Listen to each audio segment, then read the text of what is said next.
What's up, y'all? It's your girl, Kymmy Coco, the host of Connecting the Dots podcast. Myself and Dom and Jay Black, we welcome you.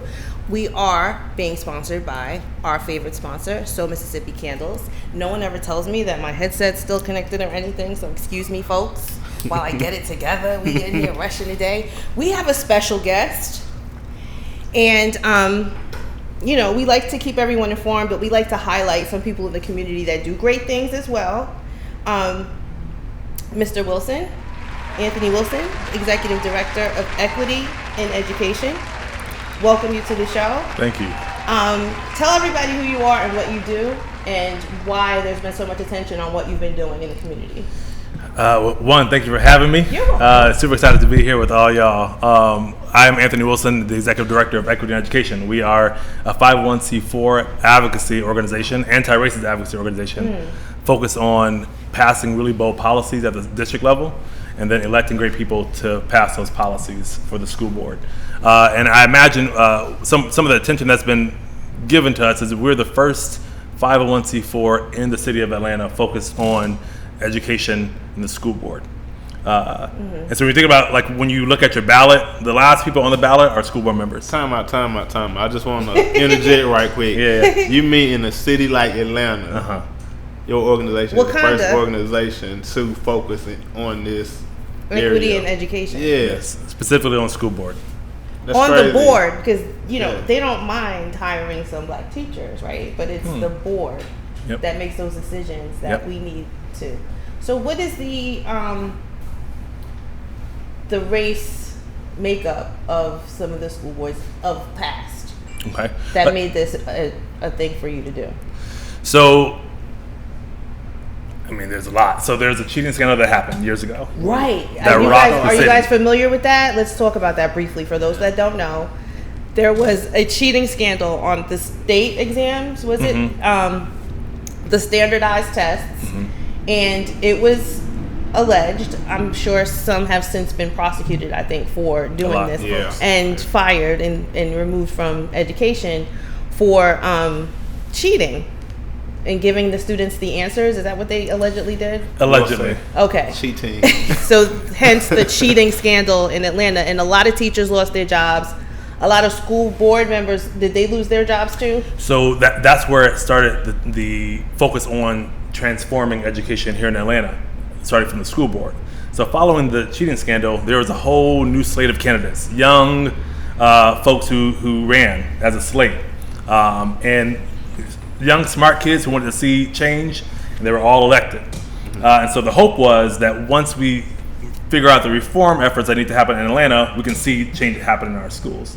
And so that was when, in modern history, what happened there. I mean, but you have the history of Benjamin E. Mays, you got the history of so many great people, educators in the city of Atlanta. Tell people who that is, because we in Atlanta, one of the great things I like about the city is they'll name a street after somebody in a minute. I mean, we are not like on JFK Boulevard. Like in every other city, there's the presidents or, local leaders. Not even local leaders. I don't really see local leaders being honored with street names as much as this city does. So can you just give people a brief history on who that is? Because I'm sure they've seen that street. Yeah, Benjamin E. Mays. I mean, Mays High School. The Mays cluster. He was he served many different political positions, but he kind of retired as a school board member here in Atlanta, and was made sure that equity was happening. And so equity isn't something new to Atlanta. No. It's just had decades of inequity, and now we're trying to get back to it. But folks like Benjamin E. Mays, who really set the standard for what education had to be in the city of Atlanta, is what we lost it somehow. And what was that? What did that look like for him back then? Making sure that every cluster, right? So we talk about Doug. We talk about these schools that are now not where they used to be. People used to beat down the doors trying to get in, lying on their address, on their applications to make sure that they're paying additional taxes to go to schools like Doug. But now that's not the case, right? And so what we saw happen with folks like Benjamin E. Mays is making sure that every cluster was strong, that education for black kids was strong, that we had strong black teachers, we had strong community, we had parent and community engagement, we had policies that worked. Yeah. We lost it. Wow. I want to, before the show we were talking, but something I really want to connect the dots on is actually, what is equity? I think that's a word we hear so often. It's thrown around, but in just simple conversation with people, sometimes you can tell people don't know what something means, and sometimes they're either too prideful to say so, or they just don't know. So explain to people what actual equity is, and then equity in education. You know what I'm saying? So people can really understand the nitty gritty of what we're talking about today when we start talking about policies and platforms that you really champion, for. So can you give people a brief overview of what equity is? So if we ask everyone in this room and everyone who's viewing what equity is to them, everyone will have a different answer. Right. Because it's been tossed around. The word's been tossed around. We haven't defined it, and we haven't held anybody accountable to it. For us, equity means, for simply, every kid has what he or she or they need to do well in school. Mm-hmm. And it's based on their past or present history with injustice or privilege. We don't think that even the rich white kids in Buckhead, they also are not experiencing equity, right? Right. They're not experiencing diversity. They're not experiencing diversity, so therefore it's not equity. They're not experiencing culture at all, right? And we think that they're experiencing privilege, not equity. And our kids who are growing up in our hoods are experiencing injustice, not equity. And so for us, equity is based on how has a child experienced injustice or privilege, and finding that path, that point in the middle, where every kid has what they need to be successful. And that our schools are reflective of both the economy that's coming, right? So we have Airbnb, Microsoft, all these companies moving here. Our school system must reflect where the job market is going, but it also must reflect who the kids are. So when we're talking about what kids must learn, what they want to learn, that's not what we're teaching them. So how do we make that marriage between what the economy is going to look like? I never thought about that. And then what kids want to learn that reflects who they are. I never thought about that. In a previous episode, friends of our show, they have a computer game and gaming. It's not a school, right? It's just that they take the kids that are into gaming, and they teach them about gaming, the businesses. They get them grants and stuff like that. It's almost like an access to or if they want to get jobs in that field, or how to create in all the ways to get into the different field, the gaming field. But because I think that was one of the biggest issues, being from Mississippi, like access. Like when I was younger, it wasn't that the kids in Mississippi weren't smart as the kids in California or anywhere else, but we just didn't have access to even think about doing some of the things or maybe normal in California. So it automatically put those kids ahead of you in the whole scheme of things. In the broader spectrum. So what made you start? How did you start this company? So it was a brainchild of folks who are here in the city who wanted to see change on the school board. It's one of those things where 501c4s or nonprofits are doing good work. Schools are trying to do good work.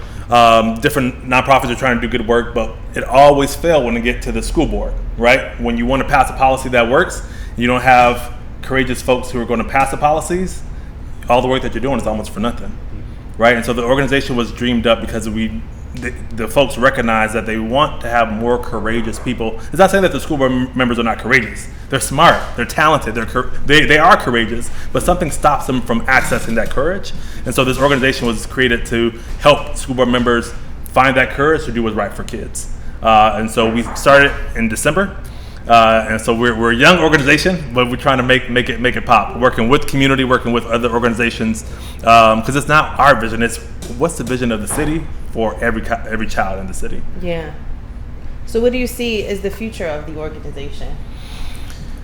It's hard to say. Yeah. Are you just waiting to let the situation point you in the direction you need to go in? Is it like a ever-evolving, moving thing? Well, we're clear on what we want. Right. We say equity it's not a buzzword, it's a demand. Let's actually talk about that since we're on there. Like, because I know with the lane that you're in, you have an aim, you have policies that you're fighting for.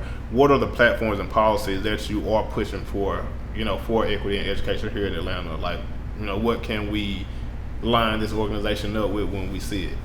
So equity in education, we just launched our policy platform. What we think will be, if we were to pass it as a school board, it'll get every child to a baseline of equity, right? Baseline. And to answer that question, we are not, we're equity in education, but what we really understand is that kids need liberation. Equity is just a base, right? It's just a base. So our policy platform is based on one, wraparound services.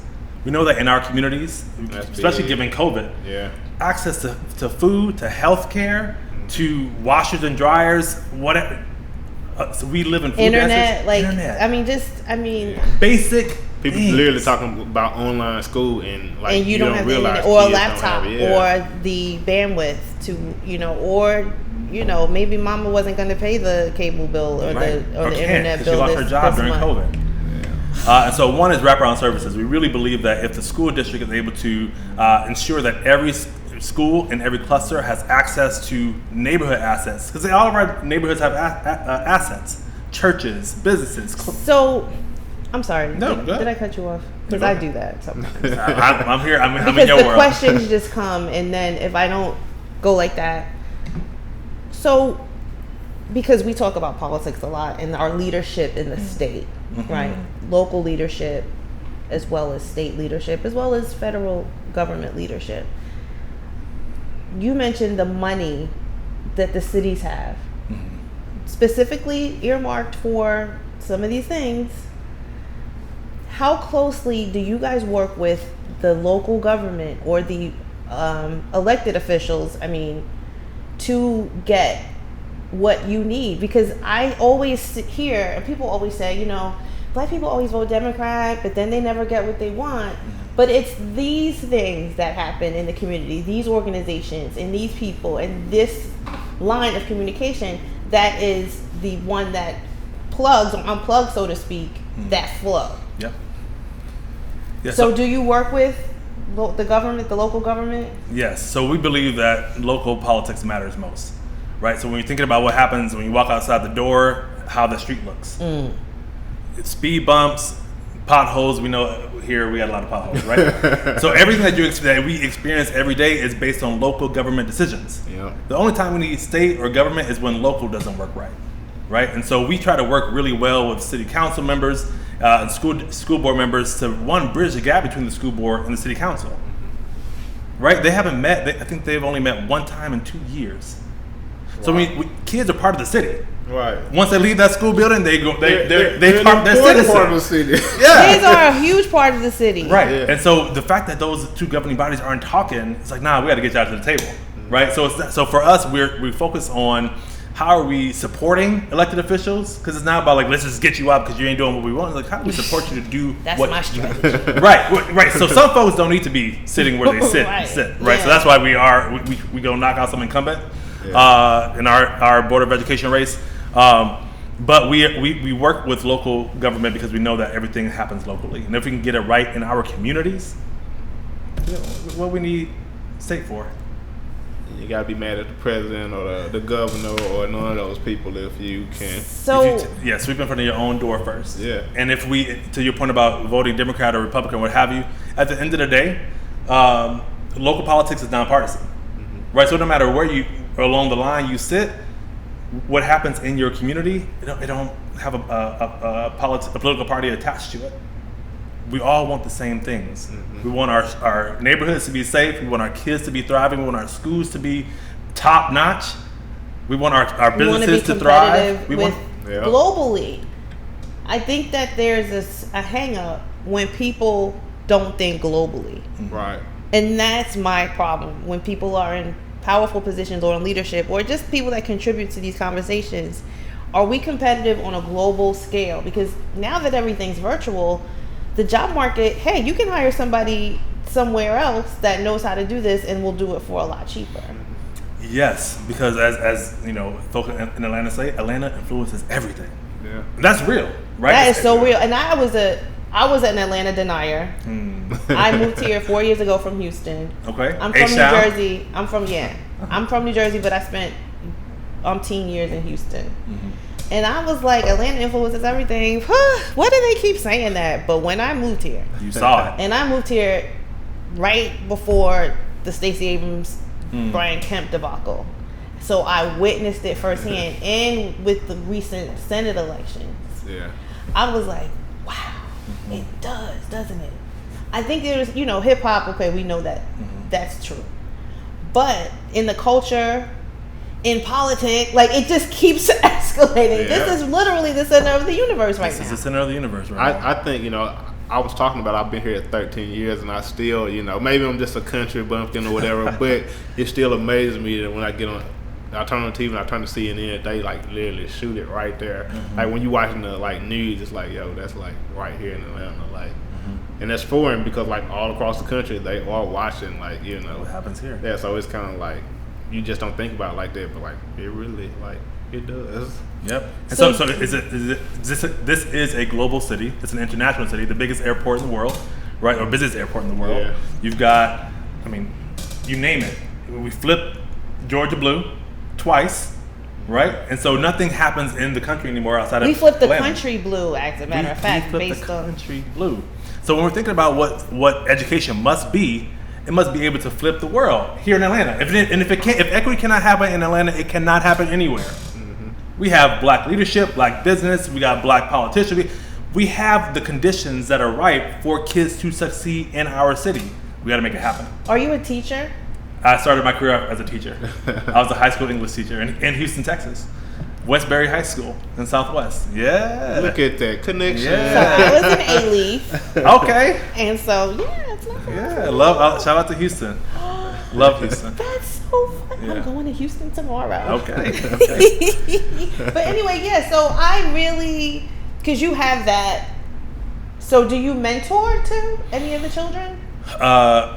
The word mentor is interesting. I think I learn much more from kids than they ever learn from me.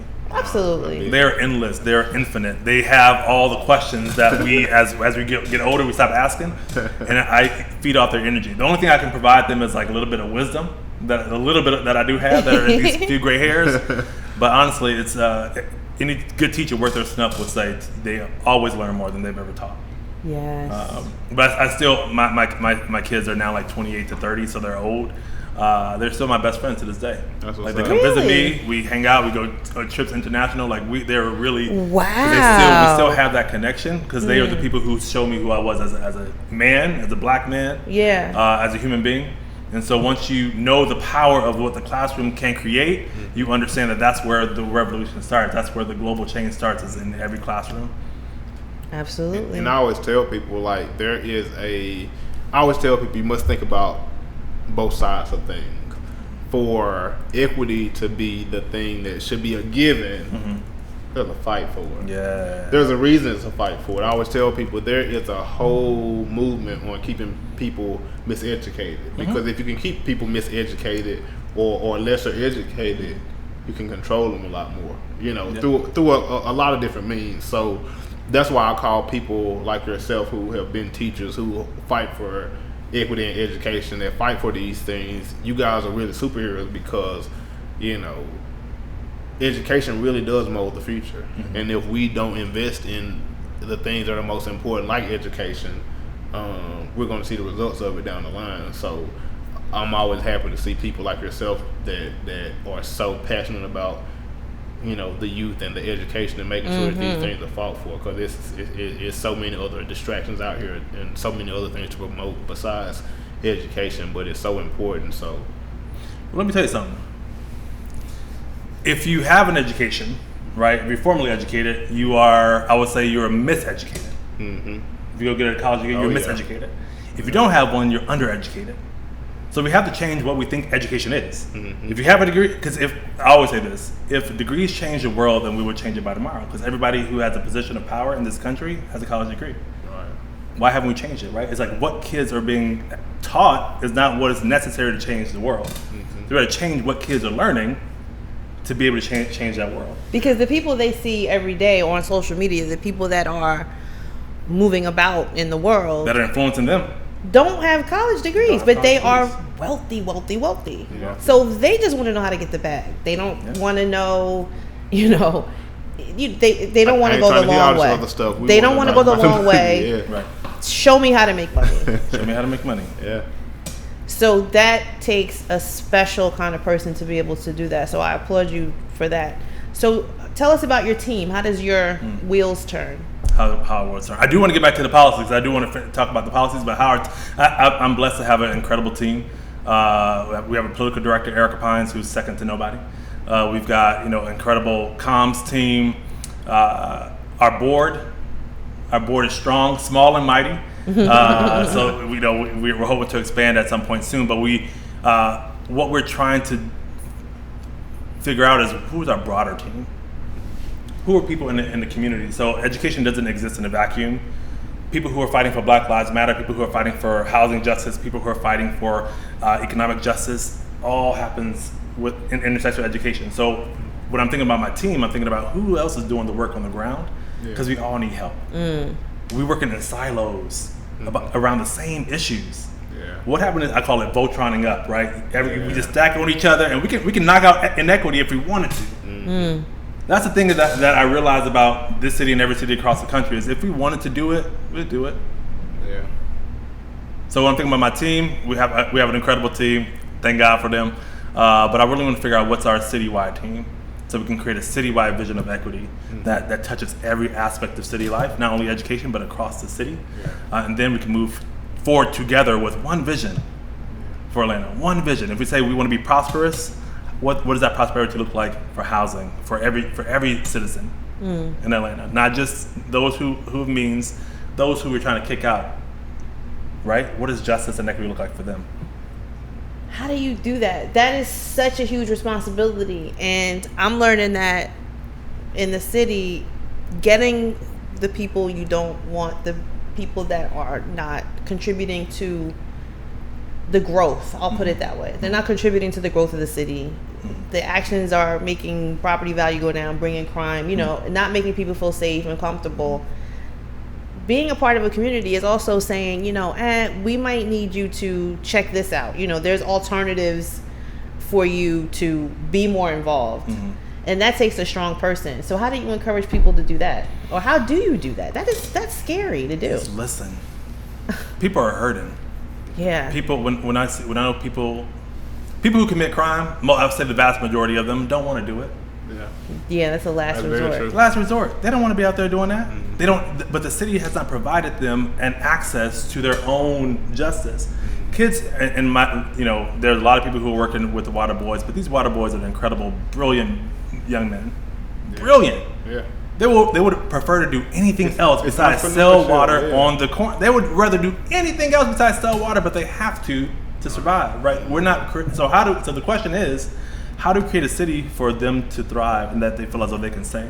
If I feel as though I don't have any part of the city, why am I taking care of it? If the city doesn't take care of me, why would I take care of it?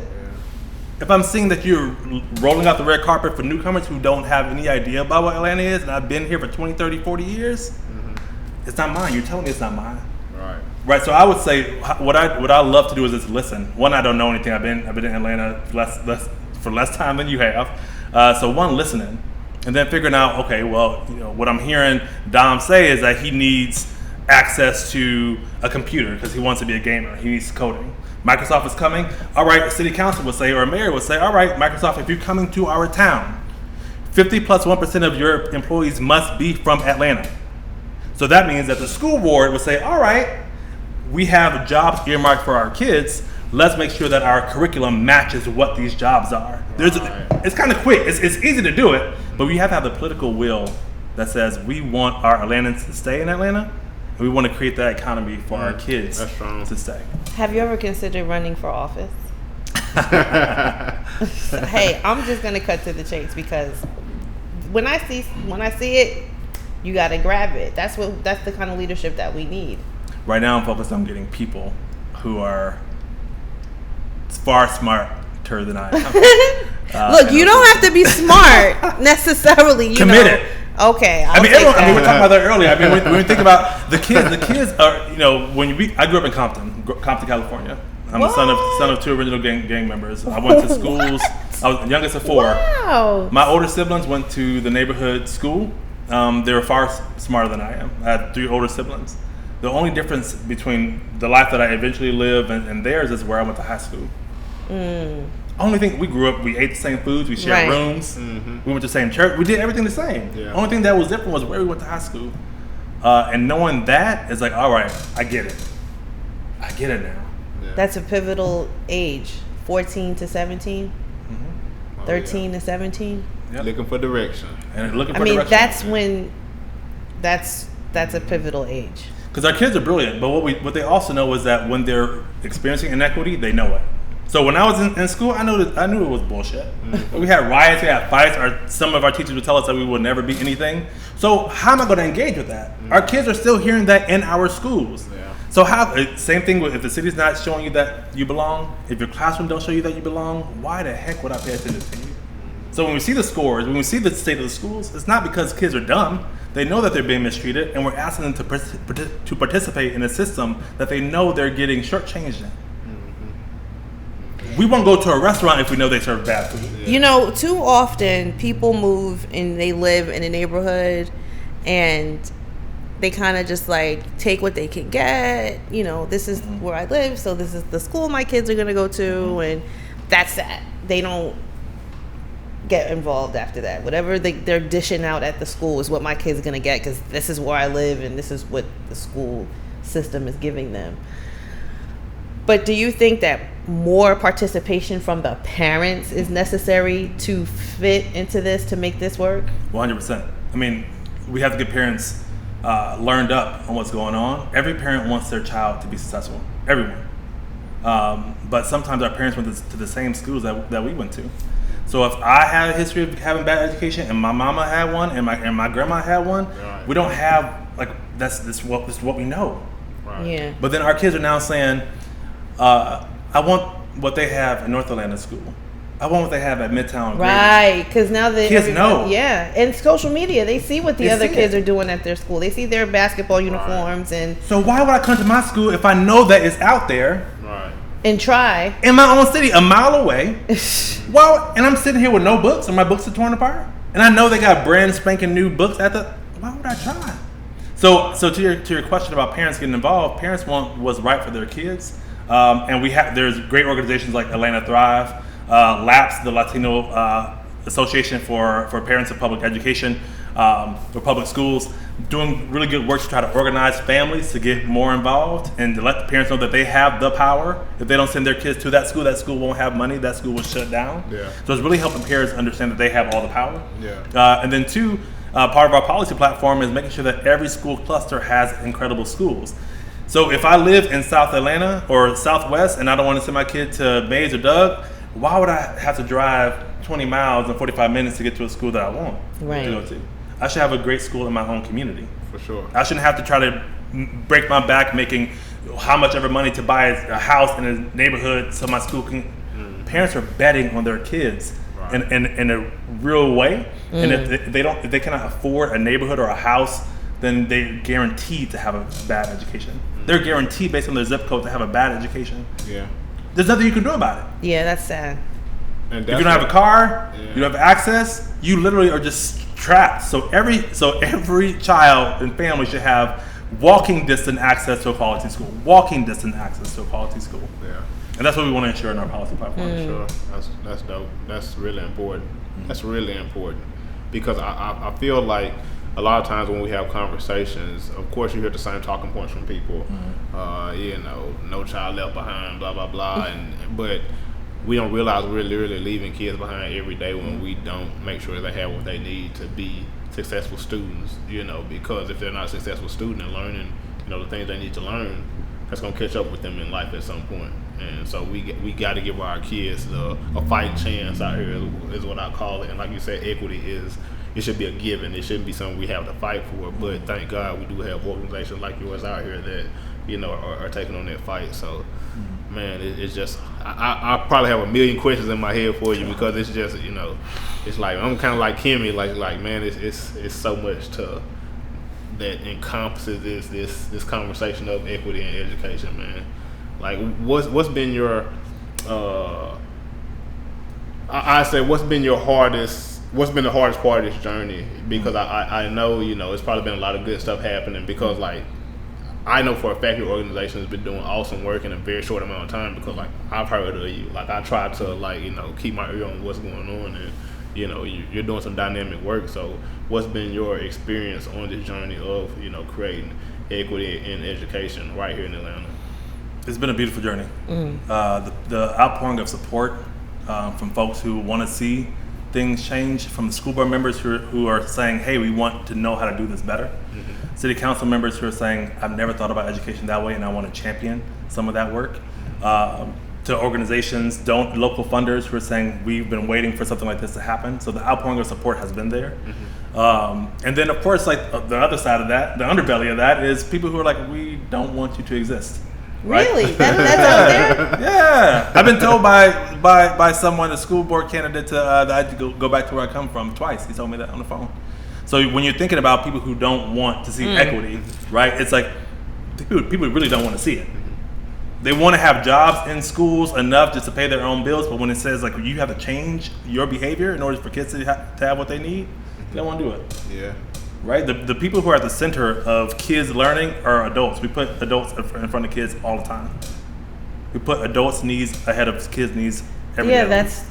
But so that's the underbelly of it. That's the only part that's really been a struggle, is like fighting adults who are trying to stand in the way of kids getting what they know that they need. And I asked you that because I know for all of y'all don't know, it's basically it's election season. Like season.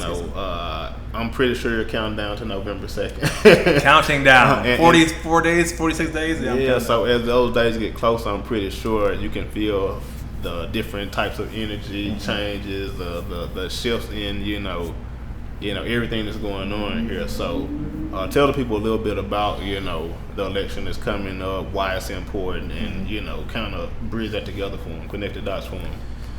So school board elections are November 2nd. And I would say school board because you have other races that are going on, city council and mayor, but the school board controls more land in the city of Atlanta than anybody else. The school board the school district owns over 50% of the land in this city. Wow. When you're thinking about property taxes, when you're thinking about the power that it has, all wealth, most of wealth in this country is property. Yeah. School board is no one cares about the school board on the ballot, right? But what we are trying to do is elevate the role of the school board. I think with education, you can chart a city, right? Businesses won't come to a city unless there are good schools. So when we're trying to figure out what's the future of Atlanta, for future businesses, you have to have good schools. So the school board election coming up, we have some incredible candidates. We've been able to endorse Katie Howard for District 1, Kedar Woodle for seat 8 at large, and Casey Venning for seat 7 at large. Incredible candidates who we know will get to equity for kids. So again, the election is November 2nd. The last day to register to vote is October 4th. The first day for early voting is October 12th.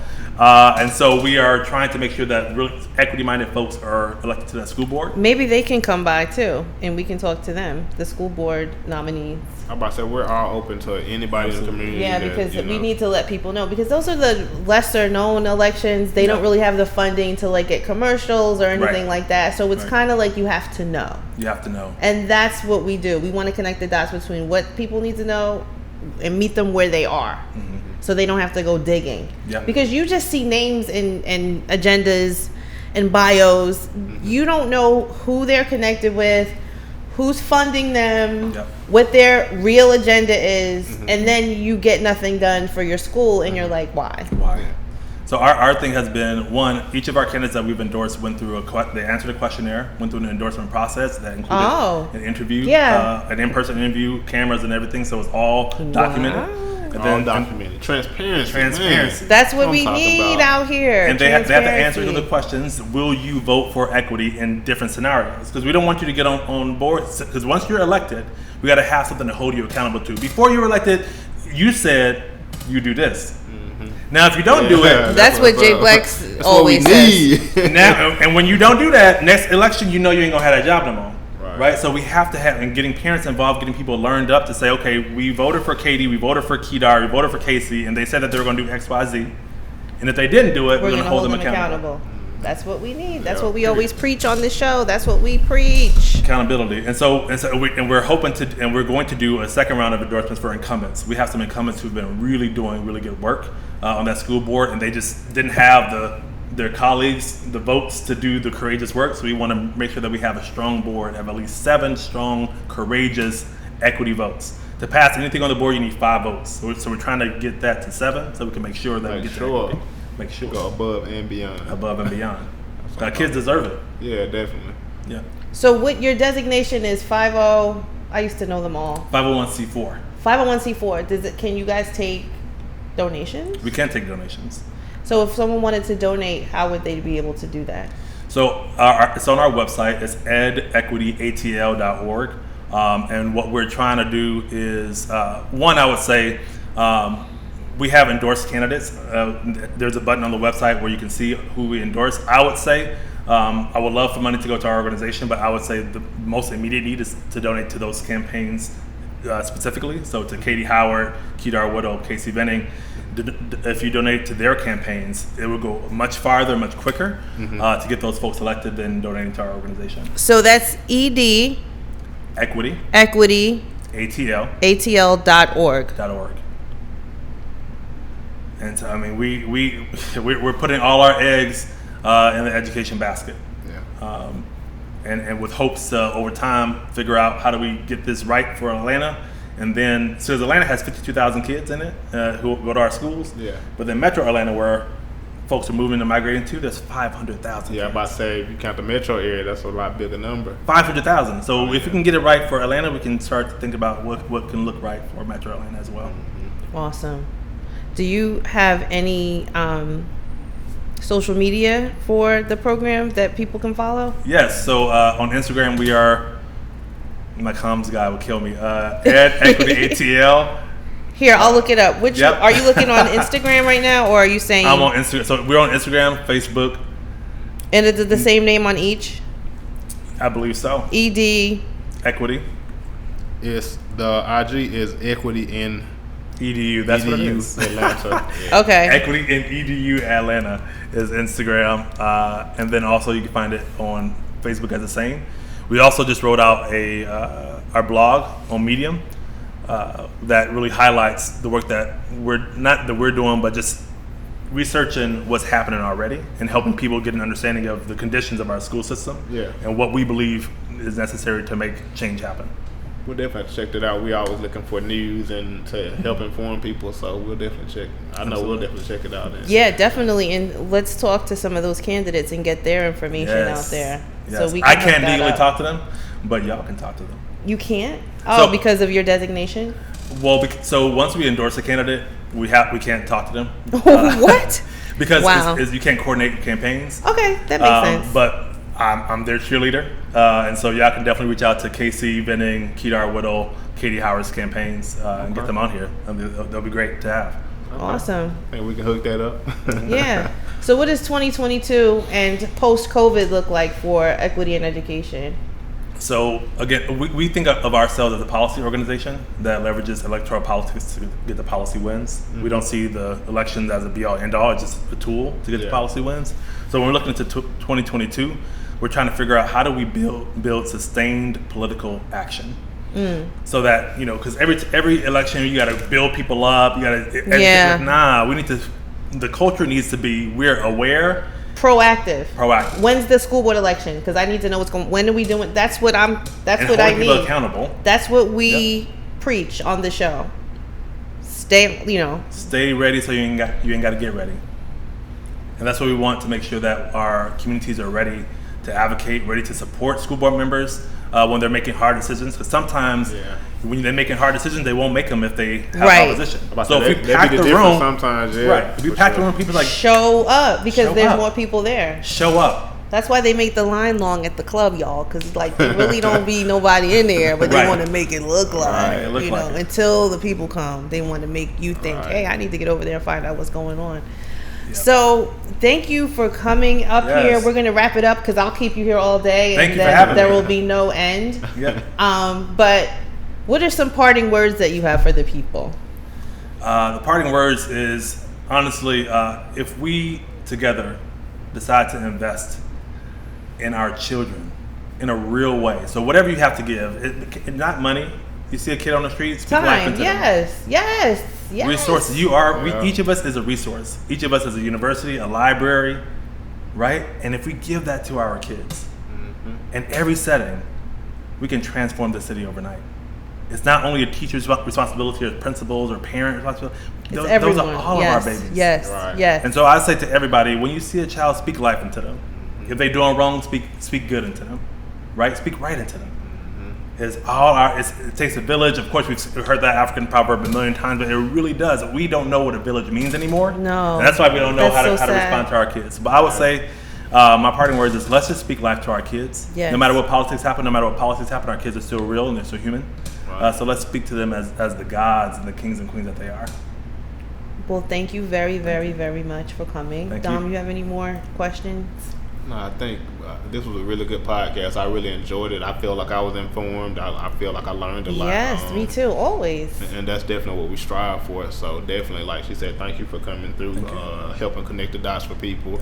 And ideally, we're going to keep up with you. So, anytime you want to come back and talk to us and let us know how things are going, you're more than welcome. Please come back. You have an open invitation. All right. I mean, after elections, if I still got all my hair and I'm completely bald and I ain't got completely we're gonna help you. We're gonna help you guys, and we're gonna try to get in touch with some of these candidates. If we'll try to exchange some information, and so we can get this information out there. Absolutely. So thank you for coming, you guys. I hope that you like this episode. Please forward it, like it, share it. We need to get the community involved. Contribute. And we gave you the information on how you can contribute to equity in education. And make sure you follow us on CTD_ATL. Jay Black, you've been awful quiet this episode. Did you have anything to say? No, I'm just listening. It was definitely a good conversation. He doesn't have children. Well, he doesn't either, but I'm listening with a different ear maybe because I'm a mother. So you want to know the background. See, you guys, this is for the future. So when you'll see how things work when your kids are in school and stuff like that, and get involved early so that you know how things go before your kids are even born. So when it's time for them to go to school, you're like, this ain't right. We need to get this school board together, because there are some schools that you might not be able to reach. I mean, every organization isn't going to reach every school. So you are at that point the person that will step in. So take heed to that. Make sure you check out our previous episodes, and make sure, if you guys don't want to look at us, you can just listen to us, but make sure that you wherever you listen to your favorite podcast. But we also want you to check out innovativeblackstation.com, because our sister show, I say sister show because that's just what I say. I don't know, people take offense to stuff like that nowadays, but there's another show Jay Black is producing. It's called Black Owned. Black Owned. We dropped the first episode this past. Well, by the time this come out, the second, it'll be 2 episodes out. So we on season 3. Make sure you check out seasons 1 and 2.